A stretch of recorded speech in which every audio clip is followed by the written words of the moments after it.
Hello, fine people of YouTube, ladies, gentlemen, friends, comrades, disciples, and welcome to this 500,000 subscriber HITC Sevens special Q&A. What an occasion. This is much belated, this Q&A, both in the sense that I hit 500,000 a while ago, I think it was maybe a couple of months ago now, and also belated in the sense that I should have hit 500,000 subscribers much sooner than I did. And by now, I think we can all agree, I would hope, that the channel should be at least 1 million. There are certainly far worse channels that are at that tally, including within the football space. Totally undeserved. But, you know, leaving that aside, let's keep it positive. Thank you all to everyone who does subscribe. It is much appreciated. And obviously, if you don't yet subscribe, feel free to do so now and also turn on notifications. But yeah, since we've hit this milestone, it is customary on YouTube. It's actually obligatory to do a Q&A when you reach a round number of subscribers. If you don't do it, they'll just remove your channel and murder you. So, regrettably, with a metaphorical and literal gun to my head, that is what I've done. I asked you all to send in your questions on Twitter and on Instagram, and many of you very kindly did. And they have also very kindly now been collated for me. I do it this way around because it's nice for there to be an element of spontaneity if I'm reading the questions for the first time. It does mean that some questions slip through the net that perhaps I wouldn't have included, but those are the risks that you take. So yeah, in the past I have been known, some of you may know this, to go off on wild tangents when I'm answering questions and delve into the totally irrelevant. So I will try to have a laser-like focus in this Q&A and be as terse as is humanly possible with all of the answers. We'll see how long that lasts. Right, cue the unusual music before we get straight into the questions. Cheers.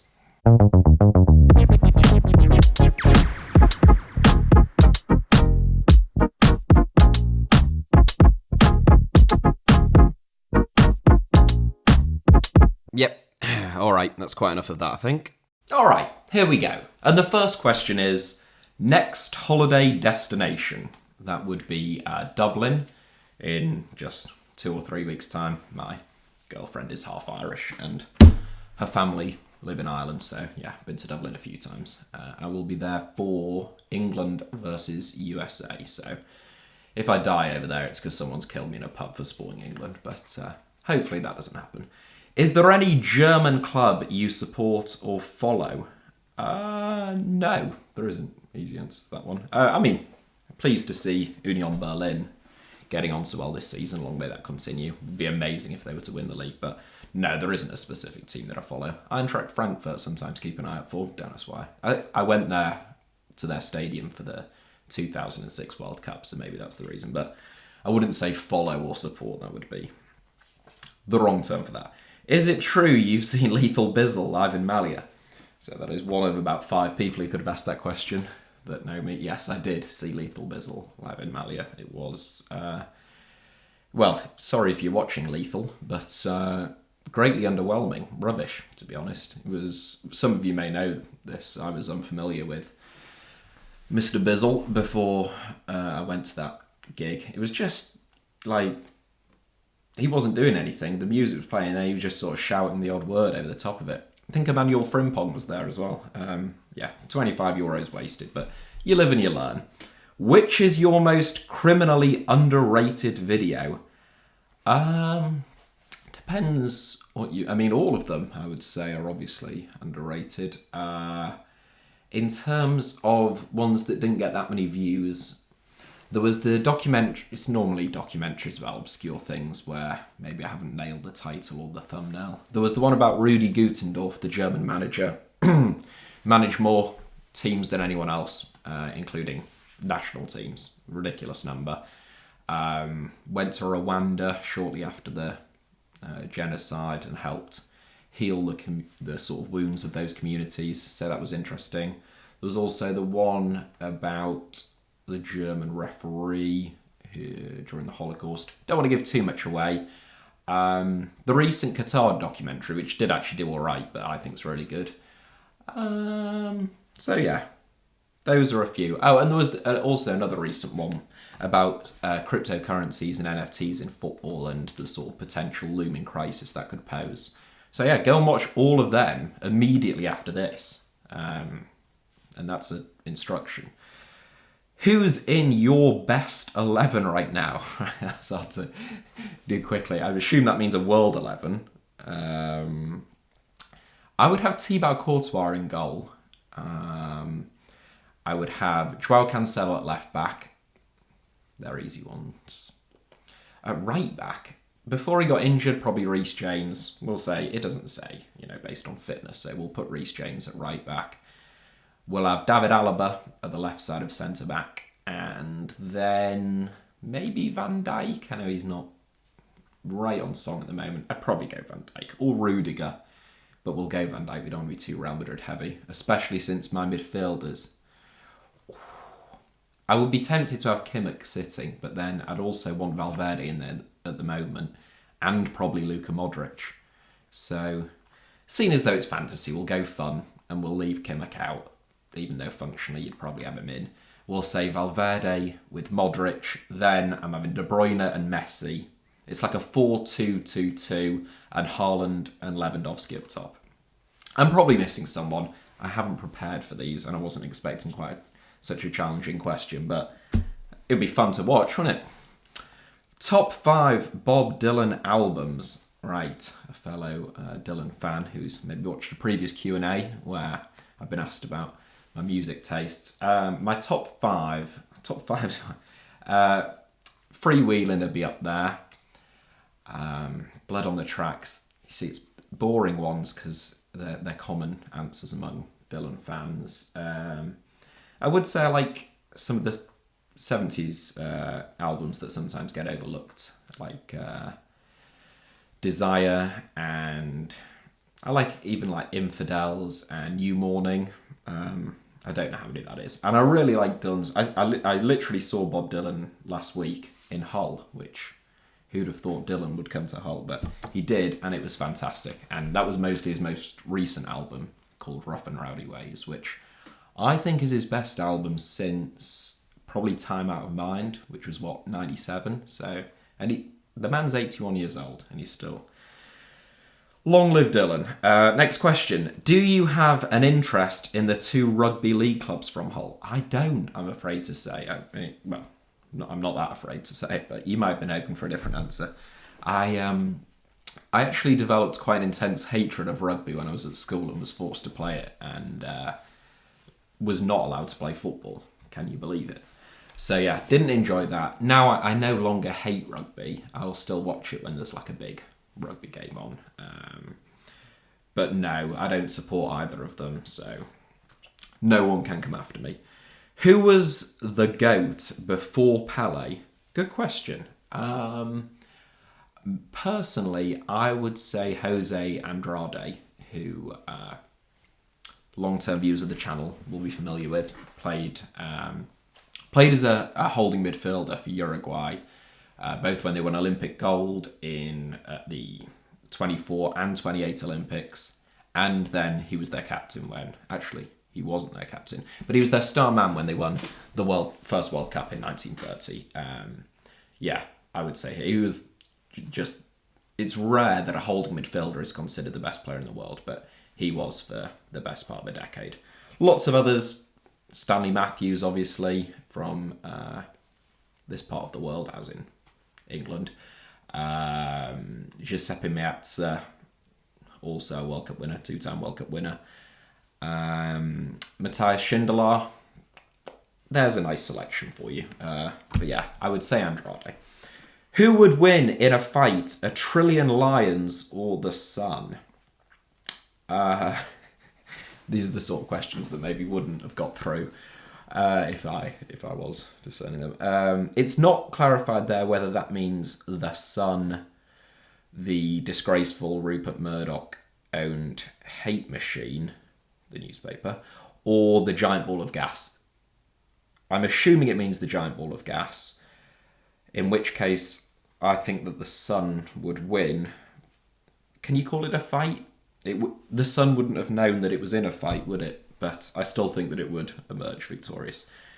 Do you look at your DMs? I don't. I'm really sorry. I wish that I used to reply to everything, but now that I'm so sensationally famous and enormous on YouTube, I'm joking, but I do get lots of messages, and I'm so busy that I always think I'll get round to reading emails, DMs, tweets, and I don't. Very occasionally I will, and I wish I could more, because they're usually either very nice things people have said or like really good ideas. So no, I'm sorry. And if you have DM'd me and I haven't responded, you have my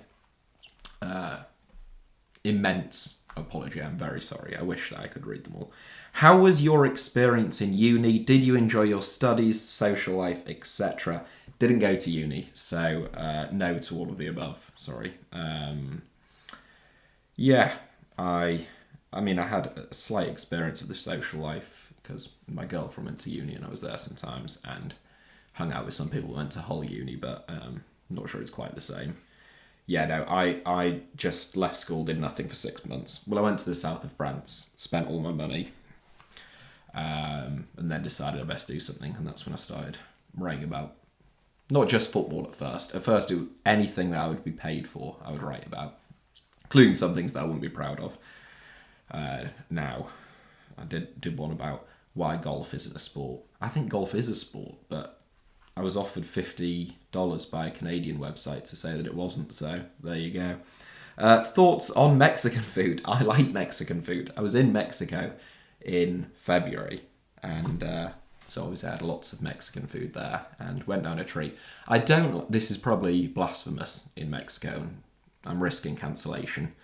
I don't really like corn tortillas, the flavour. I prefer flour tortillas, which is what we normally have here, which is, again, probably sacrilege, and I'm sorry, but yeah, generally I do like Mexican food. What's one video you wanted to make but ended up not going through with? I don't think there has been a video that There was a video right when I started that my boss wouldn't let me upload. It was scheduled and everything because someone who was in it is apparently quite litigious and he was worried about getting sued. So that never got uploaded, but since then, now he doesn't look, so I mean, he's probably at a greater chance of getting sued by some of the things that I've done since then. He certainly is, but he doesn't watch, so he doesn't know. What was the highest... There are videos, I should say, that I want to make and haven't been able to just because of time restraints. They're quite research intensive, or I need to speak to someone that hasn't got back to me, but I do plan on making them. I just haven't got around to it. There's hundreds of them. What was the highest level you played at? Doesn't specify at what, but I'm going to assume it's football, in which case not very high. Negligible is the answer, in terms of in men's football anyway. I haven't played 11-a-side since 2013-14, when I was like 17, 18 years old, and I played in the whole men's Sunday League, 7th division, which is the bottom division of the whole men's, or it was at the time. I don't know the situation now. We had our own team. I was owner, manager, chairman, player, captain, all of the above. It was an absolute nightmare because play at like 11 on a Sunday morning and everyone would go on a Saturday night and message at like an hour before kickoff saying they couldn't play. So that was the highest level, not really. Now I just play 6-a-side, and again, not at a high level. Which Asian team would progress furthest in this year's World Cup? Will progress furthest, I'm going to take that as, or could progress. I think, and I'm going to do a World Cup predictions video, which I haven't done yet. I'm waiting for the squads some people do these before the squads. How can you predict anything when you don't know who the players are going to be? Ridiculous. But yeah, I haven't looked into this properly, but as I recall it, every Asian team is in I think any of them will do well to get out of their group. And I include Australia in that, which I'm assuming you would too, as seen as they're part of the Asian Confederation. So yeah, I would say, well, if it's as rigged as the voting for host selection, then Qatar will win it, won't they? At a canter, they'll beat Brazil 7-0 in the final. But if it isn't, then yeah, I think they'll all struggle. If I pushed, I'd say Iran, because they've got a good chance of getting out of the group, haven't they? There's not much in it. You would assume England would be the best team in the group. Don't clip that. I'm not saying that England will win the group. I'm just saying on paper. And then between Wales, USA and Iran, Iran are in with a chance. Top 3 players of the 21st century, bar Messi and Ronaldo. Just assuming that I would have Messi and Ronaldo in there, which, I mean, I would, but to be controversial, I might have not. Of the 21st century, it depends whether you mean peak or across the millennium as a whole. I would say peak, I would go with number 1 would be Ronaldo Nazario, even though he was past his own peak for the entirety of the 2000s, but I would still say him. Number 2, I would say Ronaldinho. Again, this is just on peak. And probably 3rd, Zidane. Probably. In terms of overall, not just their peak, because obviously those players all played in the 90s. And only, well, Zidane's debatable, but certainly Ronaldo was better in the 90s and Ronaldinho less so. Anyway, across the 21st century as a whole, I would say my top pick would be Xavi. Yeah, not expecting that. Maybe you were.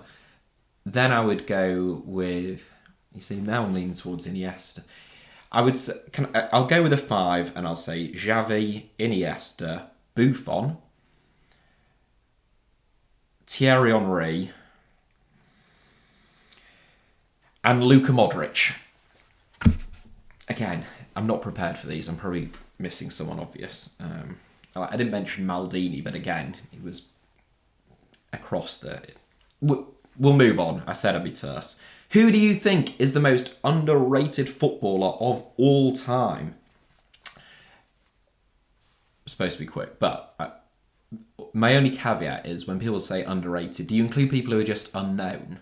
You see, because players who played a long time ago, most people just don't know about them. Are they underrated? Not really, they're just not rated. So in the modern era, I'll restrict myself to in terms of players that people have actually heard of. And I would say Romario, certainly here in Europe, is always my answer to that question, because I think he is arguably the 3rd greatest player of my lifetime, and he isn't recognised as such in Europe just because he didn't play here for that long. But when he did, he was basically without peer, and then he was sensational when he returned to Brazil. Name a player you don't expect to be in the England squad, but would like to see included. The stock answer to this question is James Maddison, but I would not be averse to seeing Maddison included, but I don't think it's that bad if he isn't, just because obviously you have got a lot of players who can play in that area, whether it's Foden, Grealish, even Saka, Mount. So my choice would be, I don't think there is anyone who'll be left out that I'll be aggrieved by. Maybe Callum Wilson. I think there's a good chance Wilson gets left out, and I would take him, as I said in my recent video. James Justin I quite like. I don't expect him to go. Or Eberechi Eze. Again, I mentioned in that video that I made about England recently. Is a curveball that won't be in the England squad, let's be honest, but could add something. Sorry, a lot of these are upside down. What was the greatest moments of football you have ever witnessed live at a stadium? Interesting. So the greatest moments of football. So I've been fortunate to be at lots of big football matches. In terms of the greatest moments, I suppose I saw Italy win the Euros, which was not the outcome that I was hoping for, but was nonetheless great for Italians. And it was a great occasion for England being in our first final for since '66. So that was a big occasion. All of the games at that Euros, apart from the Scotland one, which was dreadful, were exciting. I was lucky to go to a fair few. All but 2. So I was there when Rooney became England's all-time record goal scorer, overtaking Bobby Charlton with a penalty against, was it Slovenia or Slovakia? I think. Google it. I can't remember. I think it was. It can't have been that great at the moment if I don't remember it. I've been to like a lot of FA Cup finals, including the most recent one, which was an awful game. So I'm not picking that, but some of them were all right. Another awful one, Portsmouth Cardiff, was it when Carnu scored? Well, in fact, most of them were terrible. I've not answered this question at all. I'll pick a Hull City game. The 2008 playoff final. Hull was, prior to that, the largest city in England that never had a top-flight football team. We were over 100 years old. And then, obviously, Dean Windass scores that famous volley. So, yeah, that's quite a great moment, at least for a Hull City fan. Will Leicester go down? I don't think that they will. No. I said that in the video that I made. I made a documentary sort of thing about Leicester just before the season started, about why they hadn't signed any players and how they were regressing. Clearly they have regressed and they had a horrible start to the season, but I still don't think they'll go down. Although when I asked people to ask the questions for the Q&A, they'd probably lost every game. So it's an easier answer for me now that they've actually picked up a few results. Took Man City, took one of the best free kicks, by the way, can we just say, that I've seen in a very long time by Kevin De Bruyne to settle that one. But yeah, I don't think that they will, is the short answer. If you were to compare your own footballing style of play to a professional, who would it be? Between this and the what level have you played at, people may be overestimating how good I am at football. It's hard to pick a player without sounding really delusional.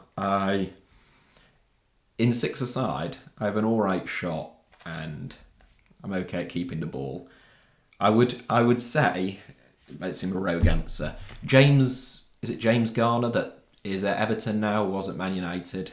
I've only seen him play a handful of times, but he's the closest that I can approximate in a professional capacity to the far worse version that is me of him in an amateur capacity.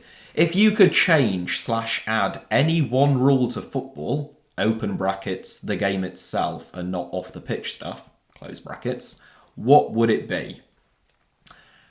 My answer to this is the stop clock suggestion, where you make games 90, they are 90 minutes. You make them 60 minutes instead of 90 minutes long, but like in rugby and some other sports, when the ball isn't in play, the clock stops. So I think it would eliminate, not entirely, because people would still time waste to sort of break up a game and interrupt someone's momentum, but it would certainly help on that front. And if you look last season, there's some crazy stat about how long the ball is in play on average in each team's game. You look at like Man City and the difference between them and, say, a team struggling at the bottom who's more likely to try and slow the game down, is like 10, 12 minutes.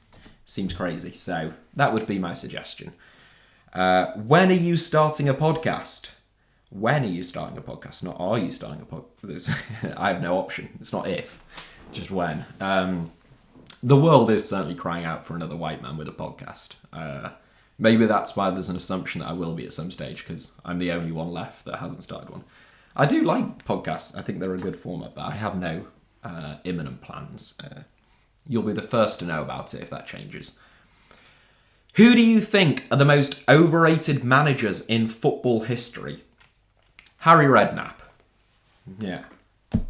I'm not saying he's a bad manager, but the nickname like Harry Houdini, I'm not sure he ever, kept a couple of teams up after being allowed to spend a bit of coin and bring in some decent players. Got Spurs in the top four, but you look at that Spurs team and it was a decent team. And he left a handful of clubs in financial disarray, borderline going out of existence. I'm not saying that's his fault. If an owner or chairman says you can spend this money, then a manager is unlikely to say, are you sure? But again, he did spend some of it really badly, and he's also just quite a detestable human being, but we won't get into that. If you had to fight one Premier League manager, who would it be and why? it would be Patrick Vieira, because I just love a challenge. And, you know, we're both two big lads, clearly spend a lot of time in the gym, look after ourselves. I think it'd be an evenly matched contest. And to pick anyone else, trying to think who else there is, would just seem unfair. It'd be a mismatch.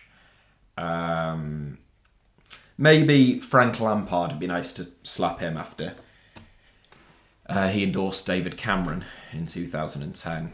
And look at where we are now. Thanks, Frank.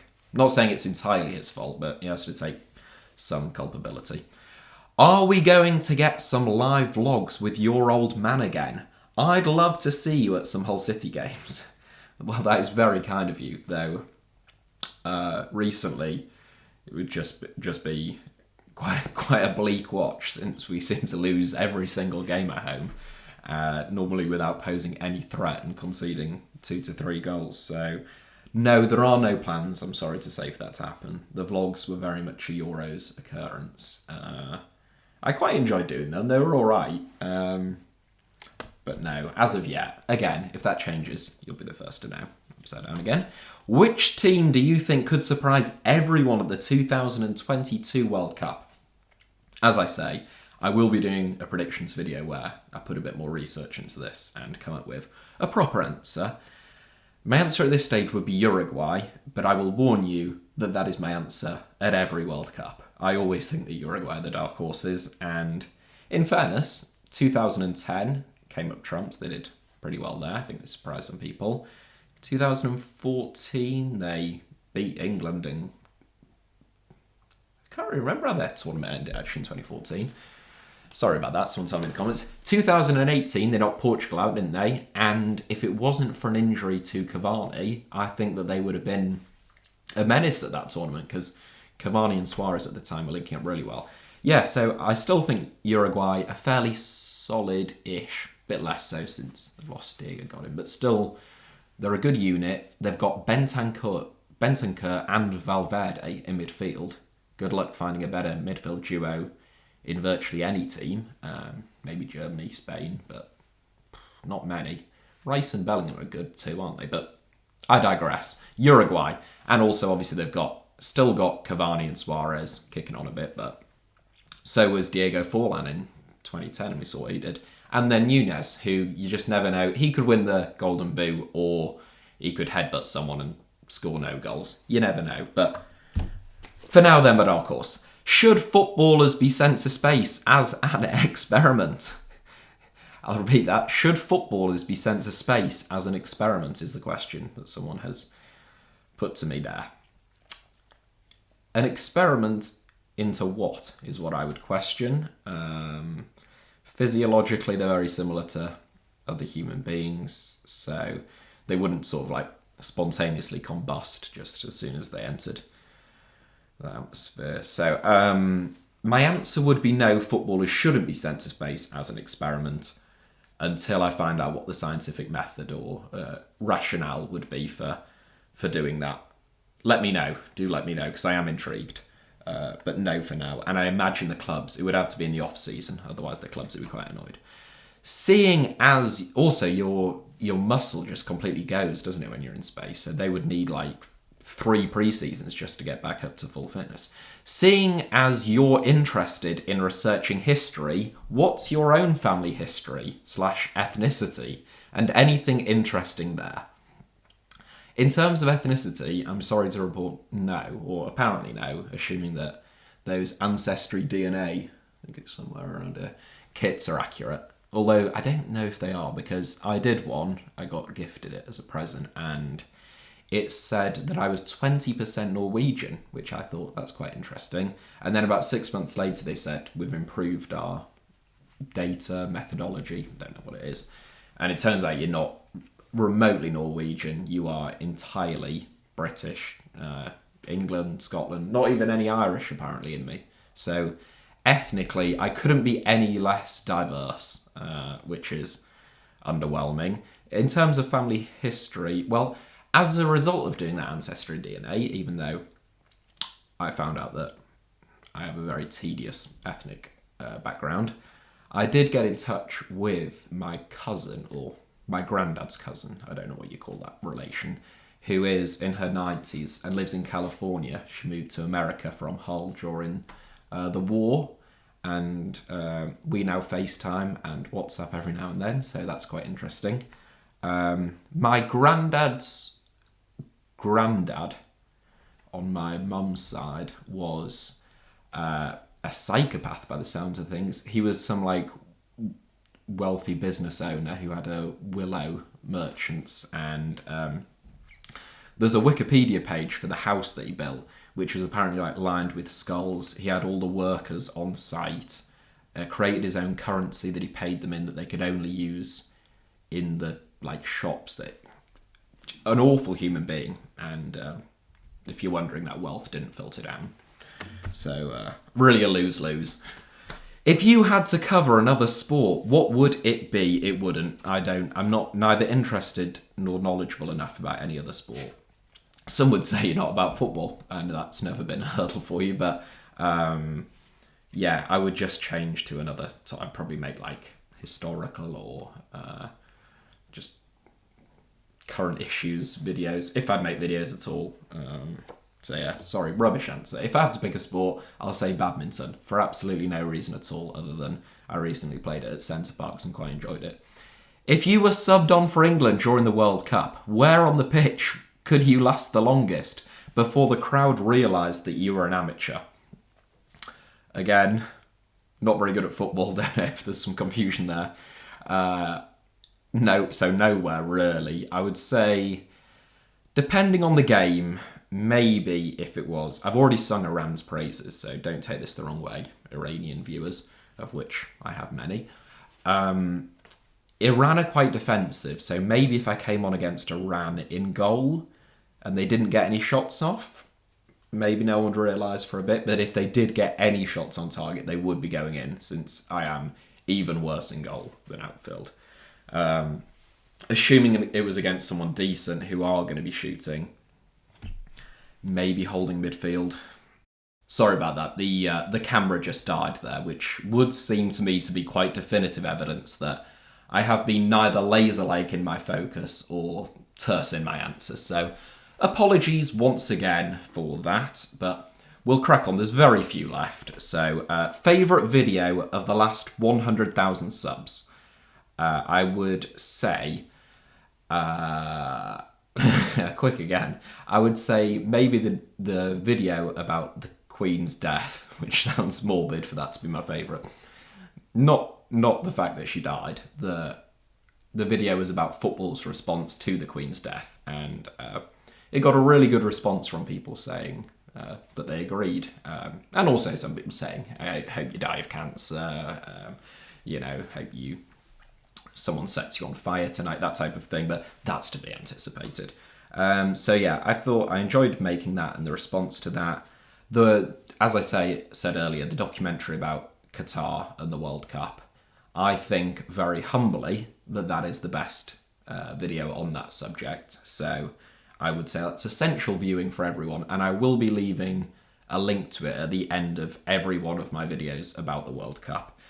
And the recent one about Richarlison was not specifically about Richarlison again, but the response to him doing those keepy-uppies against Forest, which has been made all the more relevant because a fellow Brazilian, Anthony, obviously did those, I don't know what you call them, spins, for Manchester United and faced a similar response. So that was a good video about why is England like this in terms of its response to sort of any...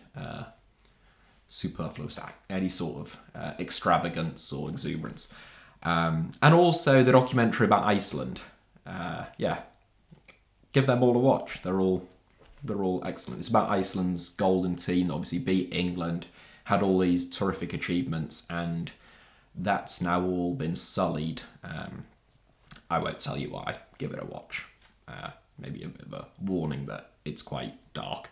Will you ever put any videos on your own channel?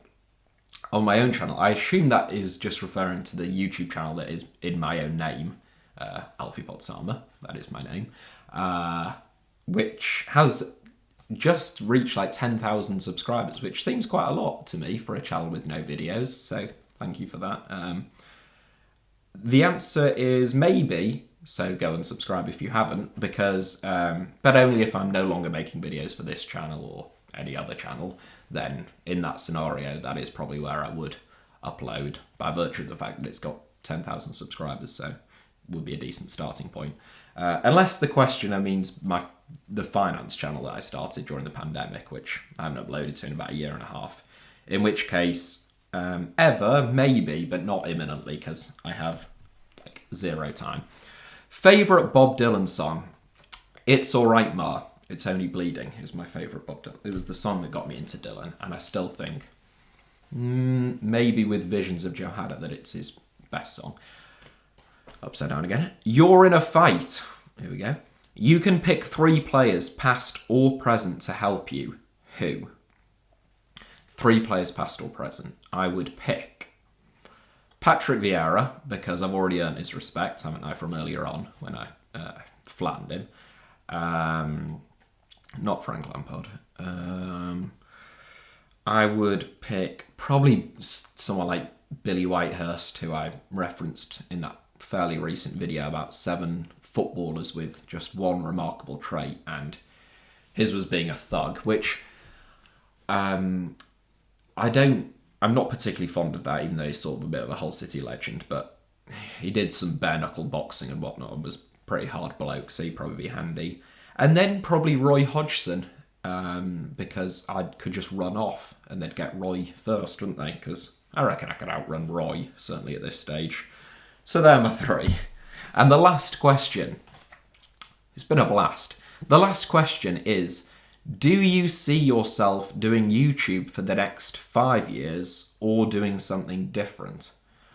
For the next 5 years. Well, I don't have any imminent plans to do anything different. 5 years is a long time. 5 years is pretty much how long I've been doing this for now. And that feels like a while. So, maybe not. I don't know, sorry. What a disappointing end to a rubbish Q&A. Maybe I will. I've talked in the past.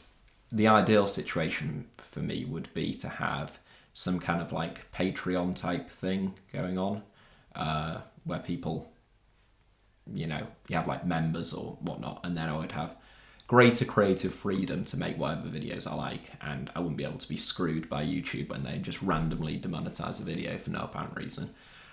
So yeah, maybe I will be in that utopia in 5 years' time. We can but hope.